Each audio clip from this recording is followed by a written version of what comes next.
মোহতারাম হাজরিন কিরাম, 24 জুলাই আগস্টের গণ অভ্যুত্থানের মাধ্যমে বাংলাদেশের জনগণের ভাগ্য, উন্নয়ন ইত্যাদি সমস্ত দায়ভার বিশেষ একটি সরকারের কাঁধে অর্পিত হয়েছে।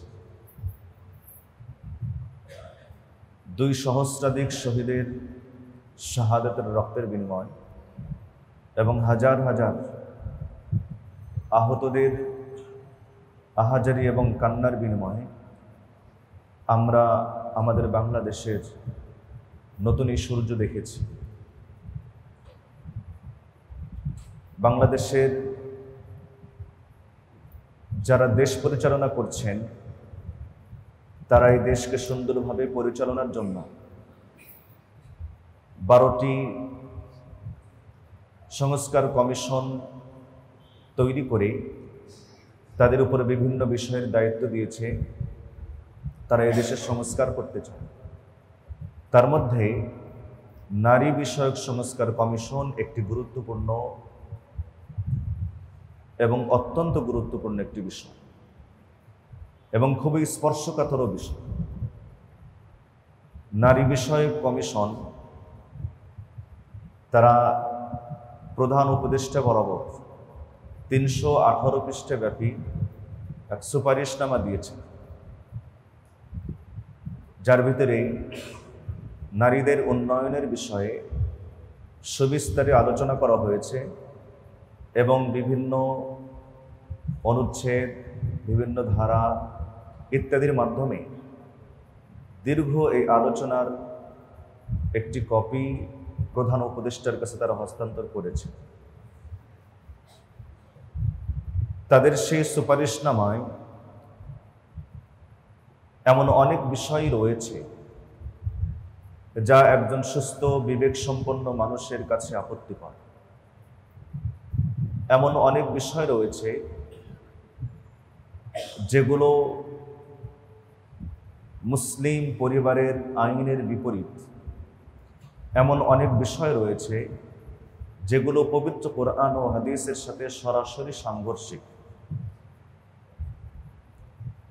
আমরা সচেতন ব্যক্তি হিসেবে, একজন মুসলিম হিসেবে যেই বিষয়গুলো কোরআন ও হাদিসের সঙ্গে সাংঘর্ষিক এবং আপত্তিকর, আমরা নির্বিঘ্নে, নির্দ্বিধায়, বিনা সংকোচে, নির্ভয়ে সজ্ঞানে বলতে পারি যে কোরআন হাদিসের সঙ্গে সাংঘর্ষিক কোনো বিষয় মুসলমানরা মেনে নেয়নি, মেনে নিতে পারবে না। এটা একজন মুসলিম হিসেবে আমাকে বলতে হবে। কোরআন এবং হাদিস আমাদের কাছে সর্বোচ্চ মানদণ্ড। কোরআন যাকে সঠিক বলেছে সেটাই সঠিক, পুরা দুনিয়া তাকে অঠিক বললেও। ইসলাম যেটাকে অঠিক বলেছে সেটাই অঠিক, পুরা দুনিয়া সেটাকে সঠিক বললেও।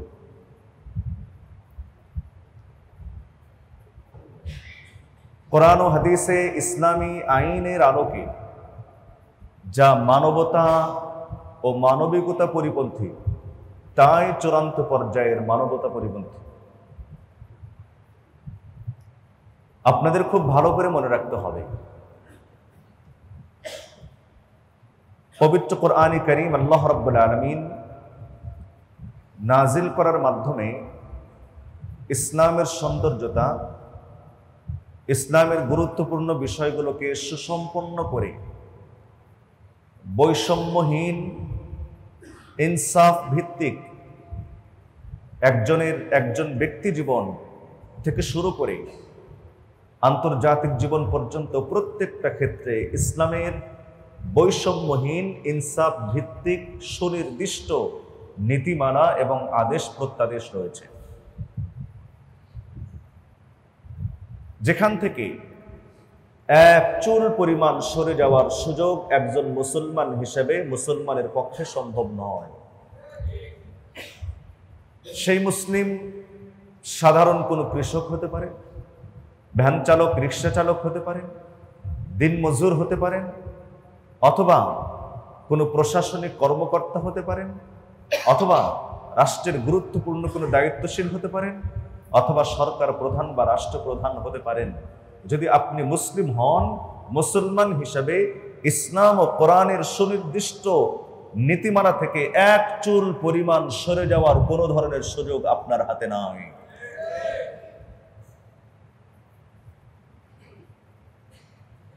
মুহতারাম হাজিরিন, আমরা আজকে এই বিষয়গুলো অত্যন্ত ভারাক্রান্ত হৃদয়ে আফসোস এবং শত আফসোস নিয়ে আপনাদের সামনে বলতে বাধ্য হচ্ছি। কসম আল্লাহর, এই কথাগুলো আপনাদের সামনে আজকে বলার এই জন্য প্রয়োজন, যদি আমি আপনাদের সামনে এই কথাগুলো না বলি তাহলে কিয়ামতের ময়দানে আপনারাই আমার বিপক্ষে দাঁড়িয়ে যাবেন। যে আমি আপনাদেরকে এই বিষয়গুলো সম্পর্কে বলি নাই, সতর্ক করি নাই। আজকে যত বন্ধুত্ব, যত কাছের সম্পর্ক এবং ভালোবাসা, সম্মান, শ্রদ্ধা, ভক্তি ইত্যাদি আপনারা পেশ করছেন, প্রকাশ করছেন, আমি যদি আপনাদের এই ভালোবাসার মূল্যায়ন না করি তাহলে কিয়ামতের দিন আপনারাই আমার বিপক্ষে বাদী হয়ে দাঁড়াবেন। সর্বোপরি কথা হলো, মসজিদের মিম্বর এটা হচ্ছে আমানত। এখান থেকে আলোচনা সেগুলোই আসবে যেগুলো কোরআন ও হাদিসের পক্ষের, আর এখান থেকে বিরোধিতা এবং চূড়ান্ত বিরোধিতা আসবে যেগুলো কোরআন ও হাদিসের বিপক্ষে। কথা বলবেন ঠিক কিনা? আমরা এই নীতিমালার আলোকে আমরা চলতে চাই, আমরা চালাতে চাই ইনশাআল্লাহ। আলহামদুলিল্লাহ, আমি এই বিষয়টার উপরে, আজকে যে বিষয়টার উপরে আলোচনা করতে যাচ্ছি, আমি লেখাপড়া করে এসেছি, কোরআন এবং হাদিস থেকেও যেমন পড়েছি, সাম্প্রতিক যে বিষয়গুলো আমাদের কাছে আলোচিত এই বিষয়গুলোর উপরেও পড়াশোনা এবং গবেষণা করে এসেছি। আমি চাইলে আপনাদের সামনে মুখস্থ কিছু বক্তৃতা উপস্থাপন করতে পারবো ইনশাআল্লাহ।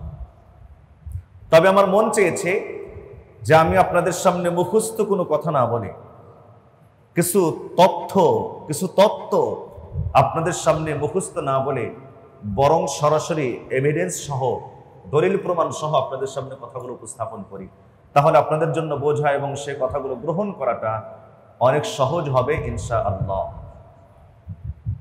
আমি আমার কথাগুলো উপস্থাপনের পূর্বে আপনাদের সামনে, আপনাদের কাছে বিনয়ের সঙ্গে জানতে চাই, যেটি একটু আগে আমি বলেছি, সেটা হলো যে পবিত্র কোরআনে কারীমকে আল্লাহ রাব্বুল আলামিন অপূর্ণ করে নাজিল করেছেন না পরিপূর্ণ করে?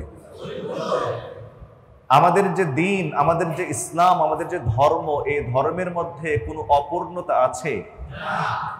3 নম্বর প্রশ্ন, ইসলাম ব্যতীত যদি অন্য কেউ কোনো নীতি, আদর্শ, দিন, ধর্ম যদি গ্রহণ করে তাহলে সেটা কি আল্লাহর দরবারে গ্রহণযোগ্যতা লাভ করবে? সে কি নিজের জীবনে এবং আখিরাতের জীবনে সফলতা অর্জন করতে পারবে?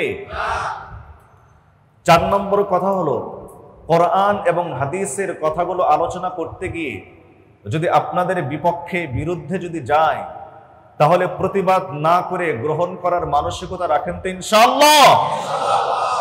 তবেই সফলতা, তবেই আমাদের প্রকৃত কামিয়াবি। কোরআনে হাকিমের আলোচনা, আল্লাহ রাব্বুল আলামিন আরাফার ময়দানে রাসূল পাক সাল্লাল্লাহু আলাইহি ওয়াসাল্লামের উপরে জাবালে রহমতে সাহাবায়ে কেরামের সামনে নবী আলাইহিস সালাতু ওয়াস সালাম যখন বিদায় হজের চূড়ান্ত ভাষণ দিচ্ছিলেন, সরকারে দো আলম সাল্লাল্লাহু আলাইহি ওয়াসাল্লামের উপরে সূরাতুল মাইদা এর 3 নম্বর আয়াতে কারিমা নাজিল হয়। রব্বে করিম ইরশাদ করেন, আল ইয়াউমা আকমালতু লাকুম দীনাকুম ওয়া আতমামতু আলাইকুম নি'মাতি ওয়া রাদিতু লাকুমুল ইসলাম দীনা। রব্বে করিম বলেন, আল ইয়াউমা, আজ, আকমালতু, পরিপূর্ণ করে দিলাম, লাকুম, তোমাদের জন্য, দীনাকুম, তোমাদের ধর্মকে। আল ইয়াউমা আকমালতু লাকুম দীনাকুম, আজ আমি তোমাদের জন্য তোমাদের ধর্মকে পরিপূর্ণ করে দিলাম। ওয়া আতমামতু আলাইকুম নি'মাতি, আর আমি আমার পক্ষ থেকে তোমাদের উপরে তোমাদের নিয়ামত, আমার নিয়ামতকে তোমাদের উপরে পূর্ণতা দান করলাম।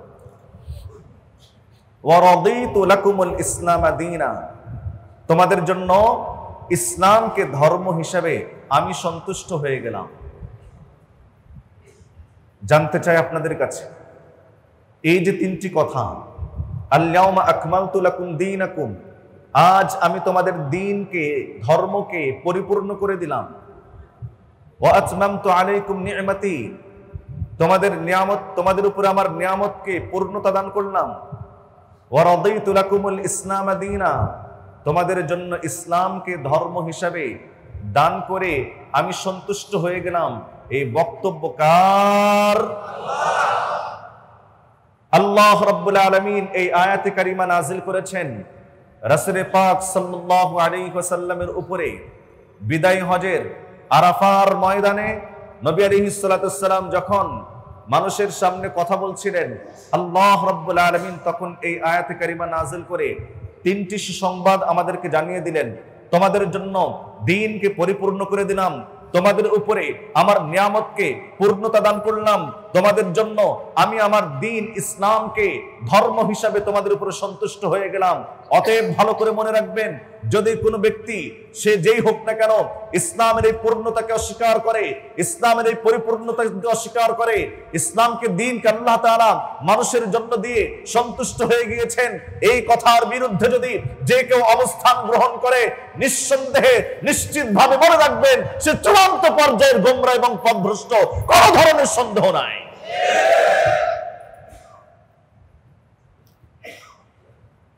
রব্বে কারীম ইরশাদ করেন, ওয়াতাম্মাত কালিমাতু রাব্বিকা সিদকান ওয়া আদলা লা মুবাদদিলা লিকালিমাতি। আমার এই কথাগুলো এখনো ভূমিকা চলছে। ওয়াতাম্মাত কালিমাতু রাব্বিকা সিদকা ওয়া আদলা, তোমার রবের বাণী চূড়ান্ত হয়েছে। তাম্মাত পূর্ণতা লাভ করেছে, কালিমা বাক্য, রব্বিকা তোমার রবের, সিদকা সত্যের দিক থেকে, ওয়া আদলা এবং বৈষম্যহীনতার দিক থেকে। তরজমা আবারও বলছি, ওয়াতাম্মাত কালিমাতু রাব্বিকা সিদকান ওয়া আদলা, সত্য এবং ন্যায় পরায়ণতা, ইনসাফের মানদণ্ডে তোমার রবের কালিমা পরিপূর্ণ হয়ে গেছে। লা মুবাদদিলা লিকালিমাতিহি, তোমার রবের কালিমাকে পরিবর্তন করার দুঃসাহস কারো নাই। আল্লাহ তাআলার বক্তব্য। এবার বুঝে থাকলে বলুন, আল্লাহ রাব্বুল আলামিনের বাক্য দ্বারা উদ্দেশ্য বিধানাবলী, তার দেওয়া জীবন বিধান, রব্বে কারীম ব্যর্থহীন কণ্ঠে বলছেন, তোমার রবের দেওয়া দ্বীন তোমাদের জন্য পূর্ণতা লাভ করেছে। সত্যের দিক থেকে, ন্যায় পরায়ণতার দিক থেকে পৃথিবীর কেউ এর মধ্যে পরিবর্তন করতে পারে না, কলম ধরার কারো সুযোগ নাই। মুহতারাম হাজিরিন মাজলিস, আজ যদি 1400 বছর পরে এসে, 1500 বছর পরে এসে পৃথিবীর কোন ব্যক্তি যদি ইসলামের পূর্ণতার উপর আঙ্গুল উঠায় এবং ইসলামের বিষয়ে যদি, ইনসাফের বিষয়ে যদি কথা উঠায়, বৈষম্যহীনতার ট্যাগ যদি লাগায়, আমরা চূড়ান্ত ভাবে ঈমানের মাধ্যমে তাদেরকে প্রতিহত করার জন্য প্রস্তুত আছি ইনশাআল্লাহ।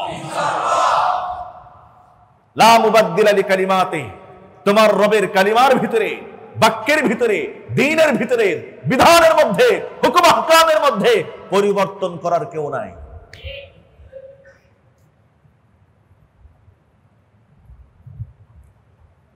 আমার প্রাণাধিক প্রিয় মুসল্লিনে কেরাম, সুতরাং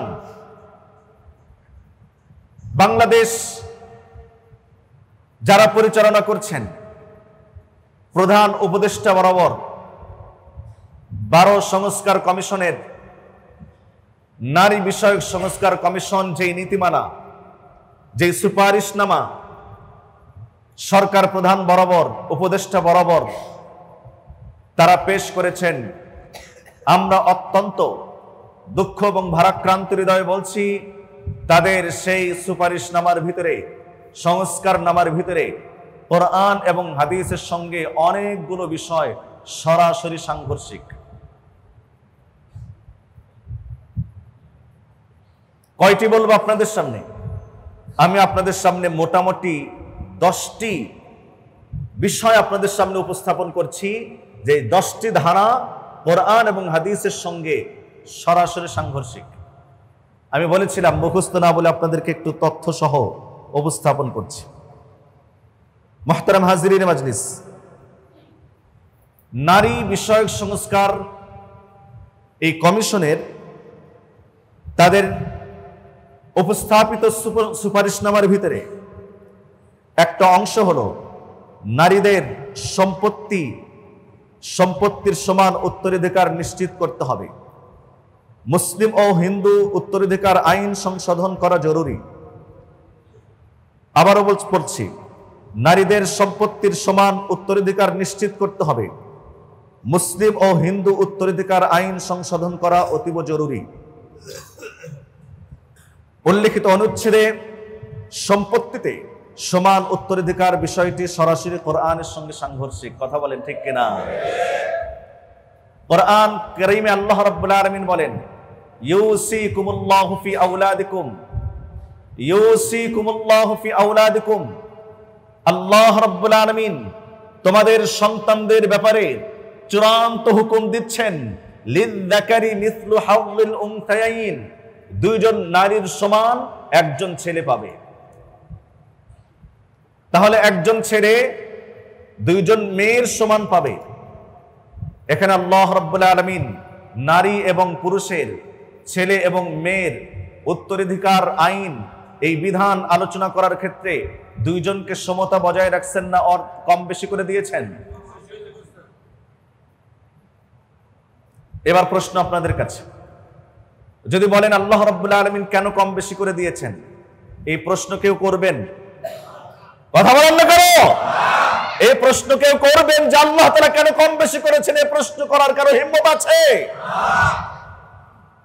তাহলে চূড়ান্ত কথা এটাই, আল্লাহ যা বলেছেন, যা করেছেন সেটাই চূড়ান্ত। এর মধ্যে কোনো ধরনের কম বেশি করার, হাত ঘোরানোর, প্রশ্ন করার, আপত্তি করার, চোচেরা করার কোনো ধরনের সুযোগ নেই। এরপরও আমরা বলবো, আল্লাহ রাব্বুল আলামিন মেয়েদেরকে, নারীদেরকে সমান অধিকার কেন, ক্ষেত্র বিশেষ তাদেরকে অগ্রাধিকার দিয়েছেন। নারী জাতিকে আল্লাহ রাব্বুল আলামিন যে সম্মান এবং মর্যাদা দিয়েছেন, ইসলাম যে সম্মান এবং মর্যাদা তাদেরকে দিয়েছেন, ইসলাম তাদের হক এবং অধিকারকে যেভাবে সুনিশ্চিত করেছে, পৃথিবীতে আরেকটি ধর্ম এমন নেই যেখানে নারীদেরকে এই সম্মান এবং মর্যাদা এবং তাদের সেই অগ্রাধিকার প্রদান করেছে, এমন কোন ধর্ম পৃথিবীতে খুঁজে পাওয়া যায় না। কিভাবে? বাহ্যত দৃষ্টিতে ছেলে এবং মেয়ের উত্তরাধিকারের এই আইন আপাত দৃষ্টিতে আমাদের কাছে কম বেশি মনে হলেও, যদি কেউ পরিণামদর্শী হয়, বাস্তবতা যদি চিন্তা করে, তাহলে তার কাছে এটা সুস্পষ্ট যে অবশ্যই এই আইনের মধ্যে আল্লাহ রাব্বুল আলামিন মেয়েদেরকে সম্মান দিয়েছেন, নারীদেরকে অগ্রাধিকার দিয়েছেন, সমান অধিকার নয়। নারী জাতিকে আল্লাহ রাব্বুল আলামিন অগ্রাধিকার দিয়েছেন, সম্মান নিশ্চিত করেছেন এই বিধানের মাধ্যমে। কেন? এই আয়াত কারিমা নাজিলের প্রেক্ষাপট এখন আমি আপনাদের সামনে আলোচনা করতে পারবো না, কারণ এটা দীর্ঘ আলোচনা। তবে হ্যাঁ, এতটুকু বলছি যে আল্লাহ রাব্বুল আলামিন মেয়েদেরকে এখানে সম্মান দিয়েছেন, অগ্রাধিকার দিয়েছেন। উদাহরণ মনে করুন, আব্দুর রহমানের এক ছেলে এক মেয়ে, আব্দুর রহিম আর রহিমা। বাবা মারা গিয়েছেন, সন্তানদের জন্য রেখে গিয়েছেন মাত্র 3 লাখ টাকা বা 3 বিঘা সম্পত্তি। তাহলে এখন ইসলামের এই মিরাসের আইন অনুযায়ী আব্দুর রহমানের ছেলে আব্দুর রহিম কয় লাখ টাকা পাবে? আর তার মেয়ে রহিমা কয় লাখ টাকা পাবে? 1 লাখ টাকা পাবে। তাহলে আব্দুর রহমান পাচ্ছে, ভাই পাচ্ছে 2 লাখ টাকা, বোন পাচ্ছে 1 লাখ টাকা। বা আব্দুর রহমানের ছেলে পাচ্ছে 2 লাখ আর মেয়ে পাচ্ছে 1 লাখ। এবার ভালো করে বোঝেন, মোটা দৃষ্টিতে দেখলে মনে হবে যে এখানে অনিয়ম বা বেইনসাফি করা হয়েছে, কিন্তু বাস্তবতা এটাই, এখানে আল্লাহ তাআলা ইনসাফ করেছেন। কেমনে? একটা মেয়ে ভরণ পোষণ, খোরপোষ, তার নিরাপত্তা, শিক্ষা দীক্ষা ইত্যাদি বিষয়ের দায়িত্ব একজন ছেলের মতো নয়। একটা ছেলে যখন প্রাপ্তবয়স্ক হয়ে যায় তখন তার সকল লেখাপড়া, চলাফেরা, তার যত খরচ আছে এই খরচগুলো বহন করা বাবার উপরে ওয়াজিব নয়। তার মানে পুত্র সন্তান যখন প্রাপ্তবয়স্ক উপনীত হবে তখন বাবার উপরে এই সন্তানকে খরচ বহন করা এটা বাবার উপরে ওয়াজিব নয়। বাবা যদি করেন এটা অনুগ্রহ, বাবারা করে থাকেন কারণ তারা বাবা, ঠিক না? বাবা যদি করে থাকেন তাহলে সেটা অনুগ্রহ, এটা ওয়াজিব দায়িত্ব নয়। কিন্তু একজন মেয়েকে দেখাশোনা করার, পড়ালেখা করানোর, তাদের হেফাজত, নিরাপত্তা, তাদের খানাপিনা, পোশাক পরিচ্ছদ সহ সকল খরচের দায়িত্ব বাবার উপরে কতক্ষণ পর্যন্ত? প্রাপ্তবয়স্ক হওয়া পর্যন্ত নয়, বরং সৎপাত্রে পাত্রস্থ করা, বিবাহ দেওয়ার আগ পর্যন্ত।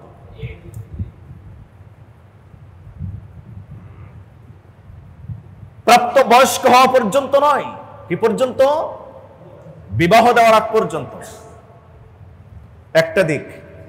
2 নম্বর দিক, আব্দুর রহমানের ছেলে আব্দুর রহিম যে 2 লাখ টাকা পেয়েছে, পৈতৃক সম্পদ টাকা হিসাবে, সম্পদ হিসাবে পেয়েছে, সে যখন প্রাপ্তবয়স্ক হলো প্রথমত তার নিজের খরচ নিজেকে বহন করতে হবে। আমি মেনে নিলাম তার বিবাহের আগ পর্যন্ত তার কাছে এই 2 লাখ টাকা গচ্ছিত ছিল। যখন বিবাহের প্রয়োজন তার, এখন বিবাহের ক্ষেত্রে সে 50,000 টাকা বিবাহের জন্য খরচ করলো। কারণ বিবাহের খরচ বাবার দেওয়া জরুরি নয়, বাবার বিবাহের ব্যবস্থা করে দেওয়াটা দরকার। বিবাহের খরচ বাবার উপরে কর্তব্য নয়, নিজের বিবাহের খরচ একজন ছেলেকে নিজেকেই বহন করা জরুরি। বাবা যদি করেন তো অনুগ্রহ, ইসলামের বিধান দেখেন। এখন সে তার নিজের বিবাহের জন্য 50,000 টাকা খরচ করলো, থাকলো কত? 1.5 লাখ টাকা। বিবাহের মহারণা স্বরূপ তার স্ত্রীকে 50,000 টাকা মহারণা দিল, তাহলে গেল কত? 2 লাখ। থাকলো কত? 1 লাখ, ঠিক না? এবার আসুন ভালো করে বোঝার চেষ্টা করেন। একজন মেয়ে, এই আব্দুর রহিমের মেয়ে রহিমা, যার কাছে টাকা ছিল মাত্র 1 লাখ টাকা, বিবাহের আগ পর্যন্ত তাকে দেখাশোনা করার দায়িত্ব হয়তো পিতার, না হয় ভাইয়ের। যখন বিবাহ দেওয়া হলো অন্য কোনো ছেলের সাথে, উদাহরণস্বরূপ এই ছেলেটি যে এই রহিমাকে বিবাহ করছে মহারণা দিয়েছে 50,000 টাকা। কত হাজার টাকা? 50,000 টাকা বা 1 লাখ টাকা মহারণা দিয়েছে। ধরুন 1 লক্ষ টাকা মোহর দিল। তাহলে এবার চিন্তা করেন, তার বাবার পৈতৃক সম্পদ হিসাবে সে 1 লাখ টাকা পেয়েছে, নিজের কোনো খরচ নাই। বাবা হয়তো তাকে দেখাশোনা করবেন, না হয় ভাই তাকে দেখাশোনা করবেন। এখন যখন তাকে বিবাহ দেওয়া হলো সে আরো 1 লাখ টাকা তার স্বামীর কাছ থেকে মহারণা স্বরূপ পেল। বিপরীতে আব্দুর রহিমের ছেলে, আব্দুর রহমানের ছেলে আব্দুর রহিম 2 লাখ টাকা সে বাবার পৈতৃক সম্পদ হিসেবে পেয়েছিল।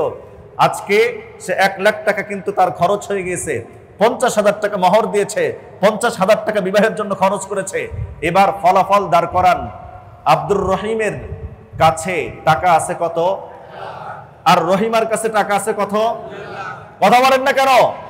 রহিমার কাছে আছে 2 লাখ।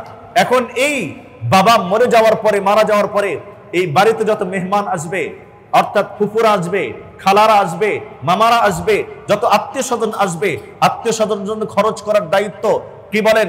আব্দুর রহিমের নাকি রহিমার? আব্দুর রহিমের। যত খরচ সে বহন করছে, কিন্তু রহিমা যখন তার স্বামীর ঘরে গিয়েছে, ওই বাড়িতে যত মেহমান আসবে রহিমার খরচের কোনো দায়িত্ব নাই, সব খরচের দায়িত্ব হলো তার স্বামীর উপরে। আপনারা যদি আগাগোড়া চিন্তা করে দেখেন, একজন নারীর, একজন মেয়ের পুরো দায়িত্ব এবং খরচ আল্লাহ রাব্বুল আলামিন কোন না কোন পুরুষের ঘাড়ে দায়িত্ব দান করেছেন। সেখানে যদি বাবার মিরাসের মধ্যে ছেলেকে যদি আপনার ডাবল দেওয়া হয় আর মেয়েকে যদি তার চেয়ে কম অর্ধেক যদি দেওয়া হয়, এটা নারীর প্রতি, ওই মেয়ের প্রতি, তার প্রতি অবিচার না সুবিচার? নারীর সমান অধিকার না অগ্রাধিকার? অগ্রাধিকার দান করা হয়েছে এখানে। মুহতারাম হাজিরিন মাজলিস, নারী বিষয়ক সংস্কার কমিশনের যতগুলো ধারা আছে তার মধ্যে এটা একটা ধারা হলো যে মুসলিম পরিবারের এই আইনকে পরিবর্তন করা দরকার। প্রিয় বন্ধুগণ আমার, খুব ভালো করে মনে রাখবেন, কোরআন যা মানুষকে ইনসাফ ভিত্তিক বন্টন করেছে, ইনসাফ ভিত্তিক যতটা অধিকার দান করেছে, মানুষের কোন তন্ত্র মন্ত্র, কোন আইন, কোন নিয়ম, কোন কারণ কোনদিন অন্য মানুষকে সেই সুবিচার নিশ্চিত করতে পারে না। আমি বিস্তারিত বলতে পারছি না। নাম্বার 2, নারী বিষয়ক সংস্কার কমিশনের সুপারিশনামার 318 পৃষ্ঠার সেই সুপারিশনামার একটা অনুচ্ছেদের অংশ হলো, তারা বলেছে জন্ম, মৃত্যু, বিবাহ, তালাকের তথ্য স্থানীয় সরকার প্রতিষ্ঠান ও কাজী অফিসের মাধ্যমে যাচাইয়ের জন্য তথ্য বিনিময়ের ডিজিটাল অ্যাক্সেস ব্যবস্থা করা, যাতে কম বয়সে বিবাহ ও বহু বিবাহ রোধ করা যায়। বহু বিবাহ এবং কম বয়সী বিবাহ এটা যেন রোধ করা যায়। এরা একটা শব্দ চয়ন করছে এখানে।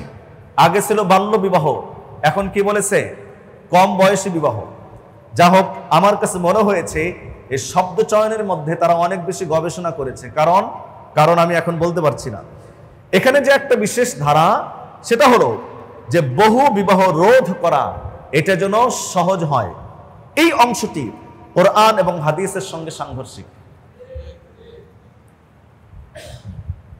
যারা ঠিক করছেন, আমার ঠিক বলেছেন, আমার কাছে তাদের কি পুরুষ মনে হয়েছে, বাকিরা কি? বহু বিবাহ রোধ করার সুপারিশ করা হয়েছে। আমি বলছি এটা পবিত্র কোরআনে কারীমের সঙ্গে সরাসরি সাংঘর্ষিক। এবার না পুরুষ মনে হয়েছে? দেখুন পবিত্র কোরআনে কারীম কি বলে, ফানকিহু মা তাবা লাকুম মিনান নিসাই মাসনা ওয়া থুলাথা ওয়া রুবা। তোমাদের যাদেরকে পছন্দ হয় তোমরা বিবাহ করো। আল্লাহর নির্দেশ, বিবাহ করো। কি? মিনান নিসা, মহিলাদেরকে। কাদেরকে? মহিলাদেরকে। আমাদের দেশে আবার নতুন করে একটা জিনিস খাওয়ানোর চেষ্টা করা হচ্ছে, সেটা হলো ট্রান্সজেন্ডারিজম, তাই না? এই বিষয়ে আলোচনা সামনে আসছে। তোমরা মহিলাদেরকে বিবাহ করো। কয়জন করে? মাসনা 2টা, ওয়া সুলাসা 3টা, ওয়া রুবা 4টা। এটা সূরা নিসার আয়াতে কারিমা, সূরাতুন নিসার 3 নম্বর আয়াতে কারিমা। ভাই, আপনাদের কাছে এবার জিজ্ঞাসা করি, বলুন আল্লাহ রাব্বুল আলামিন পুরুষদেরকে বিবাহ করতে বলেছেন কয়টা থেকে শুরু করেছেন? কয় না? এটা তো বাঙালিরা চিন্তাও করতে পারে না, তাই না? আল্লাহ তাআলা শুরু করছেন কয় থেকে? মাসনা ওয়া সুলাসা ওয়া রুবা।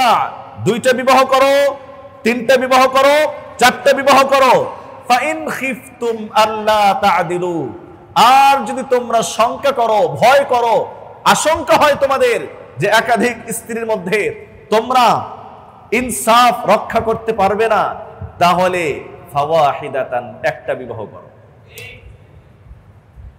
কোরআনের শুরু কয় থেকে? 2 থেকে।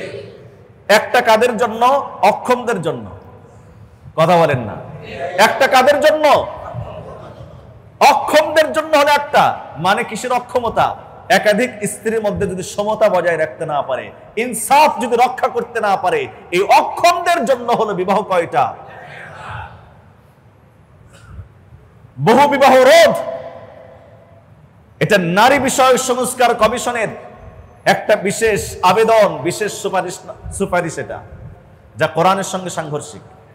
মুহতারাম হাজিরিন মাজলিস, এবার বোঝেন একাধিক বিবাহ করা এটা যুক্তির নিরিখে কেমন। একাধিক বিবাহ এটা সম্পর্কে আলোচনা করতে গেলে নির্দিষ্ট একটা বিষয় যা এক জুমাতে আলোচনা করা দরকার, যে একাধিক বিবাহের কি কি উপকারিতা, বহু বিবাহের কি কি মানে সুফল, এটা যদি আলোচনা করতে যায় একটা জুমাতে পুরো সময় লাগবে। বাকি এতটুকু মনে রাখেন, যুক্তির নিরিখে একাধিক বিবাহ এটা পুরুষের জন্য যেমন অত্যন্ত মঙ্গলজনক, ঠিক এমনি ভাবে মেয়েদের জন্য অত্যন্ত মঙ্গলজনক, সমাজ দেশ রাষ্ট্রের জন্য অত্যন্ত মঙ্গলজনক। পরবর্তীতে এর যুক্তি যদি জানতে চান পরে জানানো যাবে ইনশাআল্লাহ। আমি তাড়াতাড়ি শেষ করার চেষ্টা করছি। সম্মানিত হাজিরিন মাজলিস, নারী বিষয়ক সংস্কার কমিশনের আরেকটি বিশেষ অংশ হলো তারা দাবি করেছে শরীর আমার, সিদ্ধান্ত আমার। শরীর আমার, সিদ্ধান্ত আমার। নাউজুবিল্লাহ বলবেন। এ হলো তাদের বিশেষ একটা সুপারিশ। দেহ আমার, সিদ্ধান্ত আমার। আমরা প্রশ্ন করি, এতদিন কই ছিলি? এতদিন কই ছিলি? সামনে যাবি কই? তোদের অস্তিত্ব কোথায় ছিল? সামনে তোদের গন্তব্য কই? দেহ আমার, সিদ্ধান্ত আমার না।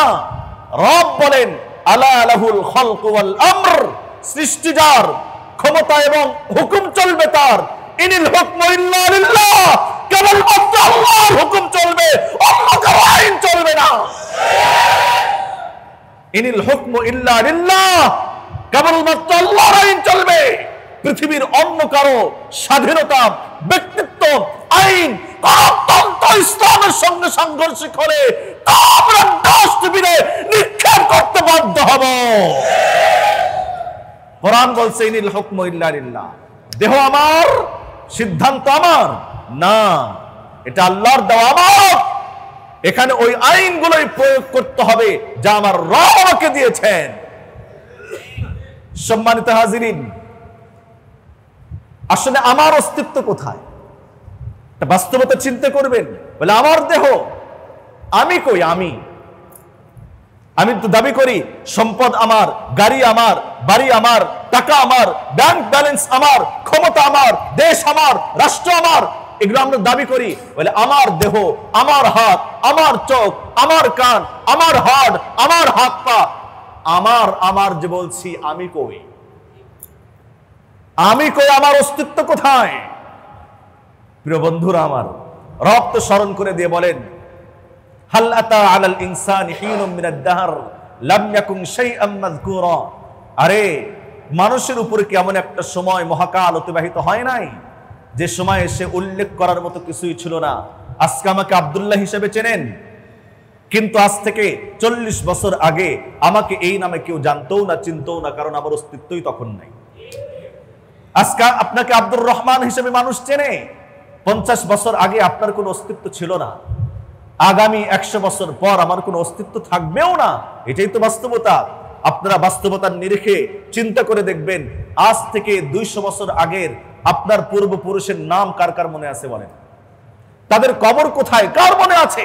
তাদের অস্তিত্ব কোথায়? কার জানা আছে?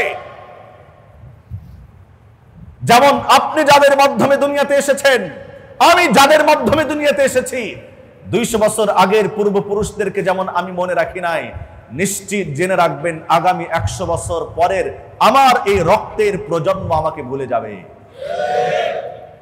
ছিলাম, আমার অস্তিত্ব কোথায় ছিল, সামনে আমার গন্তব্য কোথায়? কেমনে বলে যে দেহ আমার, সিদ্ধান্ত আমার? এটা, এই কথার দাবি করার অর্থ হলো তারা প্রকাশ্যে জেনা ব্যভিচার করার জন্য মানুষের কাছে দাবি উঠায়। আল্লাহ রাব্বুল আলামিন বলেন ওয়াল্লাম ইয়াহকুম বিমা আনজালাল্লাহ ফাউলাইকা হুমুল কাফিরুন, যারা আল্লাহর আইন অনুযায়ী বিচার করে না তারা কাফের। বক্তব্য আপনাদের খতিব সাহেবের? এই বক্তব্য আপনাদের খতিব সাহেবের?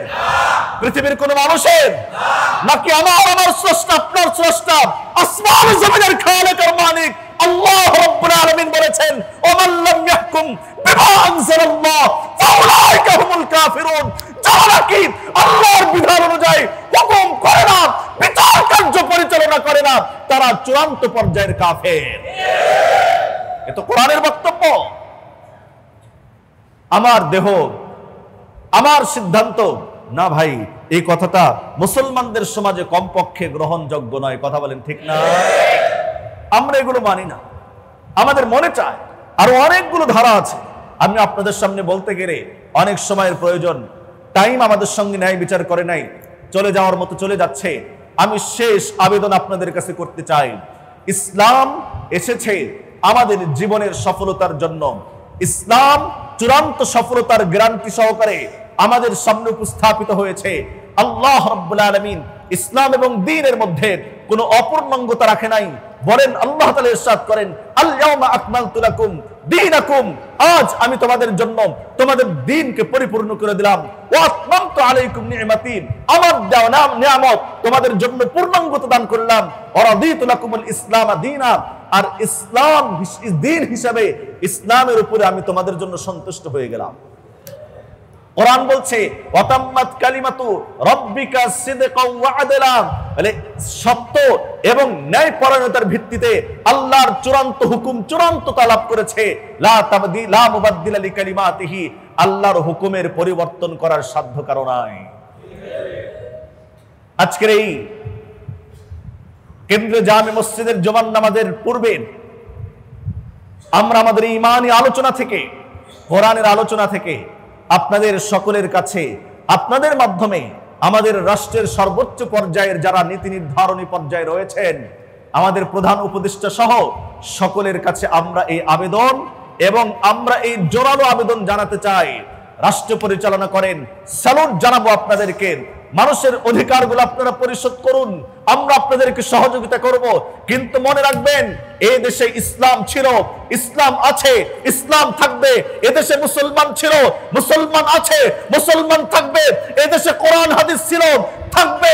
কোরআন হাদিস অনুযায়ী আমরা চলবো।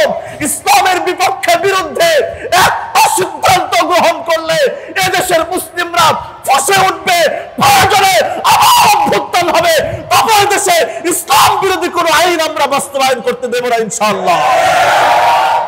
মুহতারাম হাজিরিন মাজলিস, সচেতন থাকুন, সজাগ থাকুন, ভালো করে মনে রাখুন, ইসলামের জন্য জীবন দিতে পারা সবচেয়ে বড় আনন্দের বিষয়। এজন্য আমরা আল্লাহর হুকুমকে সংরক্ষণ করার জন্য প্রস্তুত আছি তো ইনশাআল্লাহ? এত আস্তে প্রস্তুত আছি তো ইনশাআল্লাহ? আমরা আমাদের দেশে দেশ রক্ষার জন্য, ইসলাম রক্ষার জন্য, মানুষের অধিকার আদায়ের জন্য ইনশাআল্লাহ প্রস্তুত যেমন ছিলাম, এখনো আছি, ভবিষ্যতেও ইনশাআল্লাহ ইসলাম রক্ষার্থে আমরা আবারও প্রয়োজনে মাঠে ময়দানে যাব ইনশাআল্লাহ। বলতে পারেন হুজুর রাজনৈতিক বক্তব্য দিচ্ছেন, না, কসম আল্লাহর, আমি রাজনৈতিক কোনো বক্তব্য দিচ্ছি না, আমি ঈমানি বক্তব্য দিচ্ছি। আমি ঈমানি বক্তব্য দিচ্ছি এবং এটা আমার জন্য প্রয়োজন। আমি এই বক্তব্য দিতেই থাকবে ইনশাআল্লাহ। রাজি আছেন? আল্লাহ রাব্বুল আলামিন আমাদের সকলকে বোঝার এবং আমল করার তৌফিক নসিব করেন। আল্লাহুম্মা আমিন। যারা সুন্নাত পড়ি নাই শুধু 4 রাকাত সুন্নাত আদায় করেন।